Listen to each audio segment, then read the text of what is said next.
Hello everyone and welcome back guys to Gran Turismo Sport and episode 7 of my road to rank S. Now for these next few episodes it's going to be a little bit different. We're going to be doing the FIA exhibition series on both the Nations Cup and the Manufacturers Cup. Now obviously for the Nations Cup it is sort of just one different car every single week. For the Manufacturers Cup I have gone with Audi this time. I want to sort of change it up every time. Obviously at the moment I'm not hyper competitive on GTSport or anything, so I just went with two cars that seem like fun to drive. Now, I did sign up for Season 3 with Lamborghini, and I really enjoyed the Huracan GT4, but the GT3 version I was not a particularly big fan of. But this time around, I've gone with Audi. They've obviously got the R8 GT3 for Group 3, and then the TT Cup for Group 4, which I've seen is quite overpowered in some races, hence why I've gone with that. But today we're here for the Nations Cup in the magnificent Mini Cooper, all the way back from the, I think it's the early 60s, if I'm not mistaken. Yeah, 65.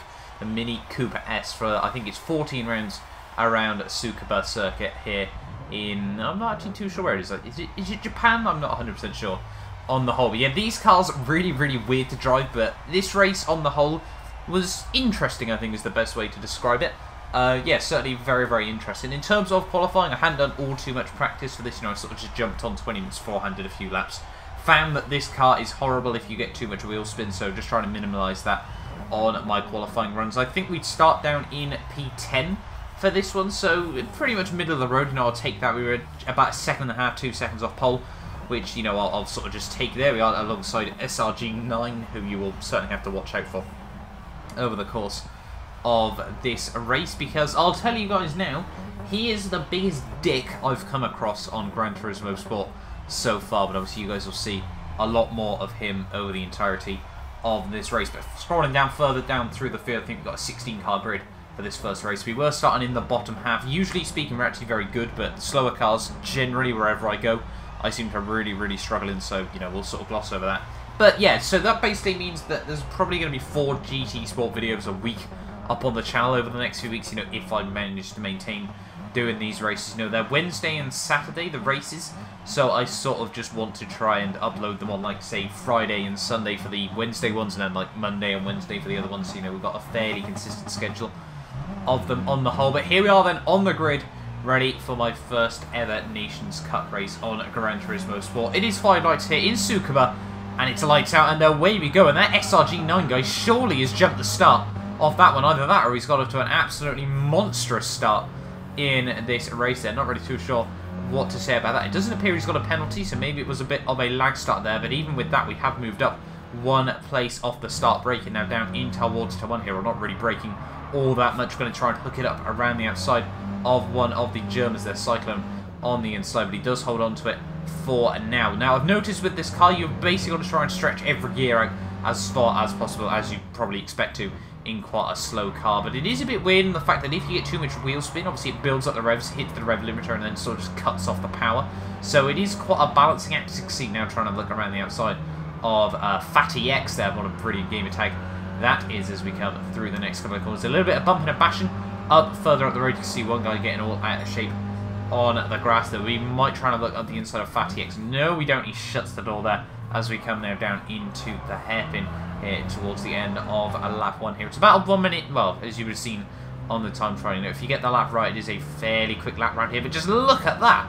That guy was obviously able to maintain the revs a lot better than I was out of the hairpin, and obviously just storms past me there down the long back straight here in towards the final corner. One that you don't actually really need to brake for if you get it right, but one that I usually do, so I can get a bit of a tighter run through the corner. I noticed a lot of people were sort of running out a lot wider through the corner, but I was trying to keep it fairly tight. Not too sure whether it helped me or was a bit of a pain. But now on to lap 2, as you can see, we're closing up to the back of all these guys at once more. Here's a little bit of contact made. One guy actually in the wall there, SRG9, as we come now down in towards the hairpin here. We're going to try and hook it up around his outside there. He does play very defensive, park it on the apex. We're going to try and go for a nice straight run on the exit of the corner there, get much better drive over the Mini there, and we're going to slot to the inside there, but no, we're not. He's going to squeeze me out onto the grass. So the hand of rage does come up from myself, but surely you'd think if someone's on your inside at this point that you'd give them some sort of room there. Yeah, and then he just swoops back across me in towards the final hairpin here, and you've got to watch the face cam for this bit. I tried to do my best John Cleland. He's going for first he says, out of the final corner there. There we go. There it is to Mr. SRG9. And obviously hoping now, I don't really care where we finish as long as we do beat this guy in this race. Breaking now down in towards T1 once more. There are a little bit of contact from the guy behind me here. Sidor, I think that is going to give me a bit of a punt. A little bit of contact on the way out as well, just for good measure there as he understeers wide into me there. So unfortunately now we drop down to P11 here, but still 11 laps to go of this race. Plenty of time to make back up these places. There are a little bit of contact between the pair of these two, and you know, this stage of the day I was sort of hoping, you know, potentially they will, you know, just be dicks to each other, but we do think about going down the inside of Sidor there. He sort of turns into me, but I wasn't actually I wasn't actually trying to keep the nose up at the inside either there, so you know, the less said about that, the better there. On to the end though of lap 3, because we're all over the back of the Russian once more here. Going to try and get a good run down the front straight here. Yes, we do. Are we going to be able to have a look to the inside? We certainly are. Breaking that down nice and tidily on to the apex. So he tries to go for the switchback move. We tried to park it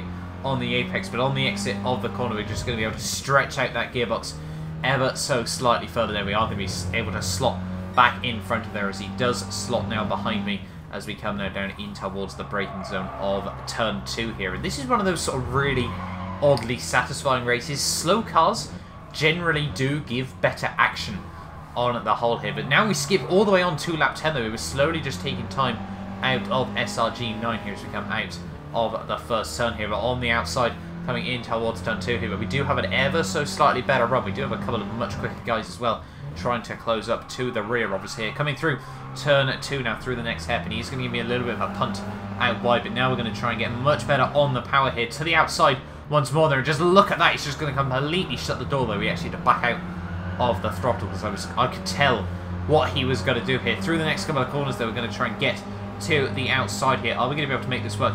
Down in towards the hairpin there. Stretch out third gear as much as you possibly can. And now we're going to try and go for a bit of a switchback move here on the exit onto the long back straight here. Is he going to try and cut across me? Yes, he is once more. We're going to move to the outside here, try and lull him into a false sense of security, and now switch back towards the inside there. Just, you know, not let him know what we're going to try and go for.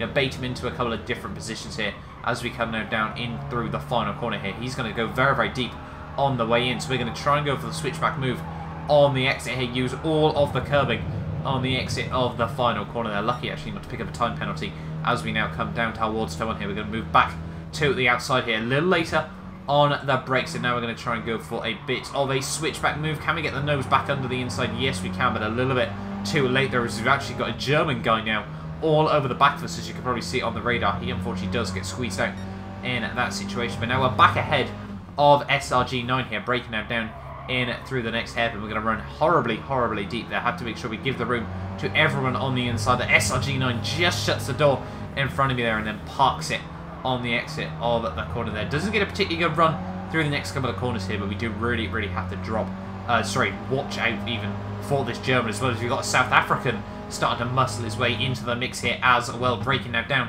in towards the hairpin there. A little bit of contact. We've got two guys on my inside here. Are we going to be able to keep it nice and clean? Yes, we do. Just about. The ugly two actually has a huge amount of time penalties. Their muscles the other Mini out of the way. Their muscles SRG9 here, and I can certainly say he is not a clean driver by the looks of it as well. They're unfortunately very, very quick as well, which means you're not going to be able to do too much in terms of defense here. Breaking it down in through the final corner there once more. We've got the German and the Spaniard side by side. The Spaniard gets, fortunately, ran out ever so slightly wide on the exit of the corner here. We're going to use all the curb and just do anything we possibly can. Cut across his front end there to make it very clear that we are going for this move there. And now we move up into P8 of this race here, which I will certainly take at this stage of the day. Park it on the exit of the corner there. Don't allow the Mini to get a good run on the exit of the corner there. We now move up, or we do seem to have 8th place even solidified at this stage of the day here through the next hairpin corner. He does try to have a sniff up the inside, but we do park it